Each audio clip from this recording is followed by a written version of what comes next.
ఓం నమో రామదూతాయ. నవరాత్రులలో భాగంగా మనము ఇవాళ 7వ రోజు మహాచండీ అమ్మవారి రూపంలో మన దుర్గా అమ్మవారిని దర్శనం చేసుకుంటూ ఉన్నాము. దేవీ నవరాత్రులలో ఈరోజు అత్యంత విశేషమైనటువంటి రోజు. ఈ అమ్మవారిని చాముండేశ్వరి అమ్మవారిగా కూడా పిలుచుకుంటూ ఉంటాము. చండుడు అనేటువంటి రాక్షస సంహారం చేయడం, అలాగే ముండు అనేటువంటి రాక్షస సంహారం చేయడం కారణం చేత అమ్మవారికి చాముండేశ్వరి దేవిగా పేరు వచ్చింది.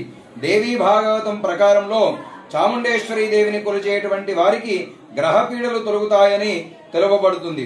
చాముండేశ్వరి దేవి ఆరాధన వల్ల మానసికమైనటువంటి రోగాలు, పిశాచ భయాలు, అలాగే మానసిక వ్యాధులు తొలగుతాయని శాస్త్రాలు తెలియజేస్తున్నాయి. జాతక చక్రంలో కుజదోషము, కాలసర్పదోషము, రాహుకేతు దోషాలు, కుజ రాహు సంధి వంటి దోషాలు ఉన్నట్లయితే అటువంటి వారందరికీ కూడా ఈ యొక్క అమ్మవారిని ఆరాధన చేసుకోవడం ద్వారా విశేషమైనటువంటి ఫలితం కలుగుతుంది. గ్రహపీడలు కూడా తొలగిపోతాయి. నవరాత్రులలో మొదటి 3 రోజులు అమ్మవారిని శక్తి స్వరూపిణిగా, తర్వాత 3 రోజులు అమ్మవారిని సరస్వతి స్వరూపంగా, ఆఖరి 3 రోజులు మనము కొలుచుకుంటూ ఉంటామని దేవీ భాగవతంలో తెలుపబడుతుంది.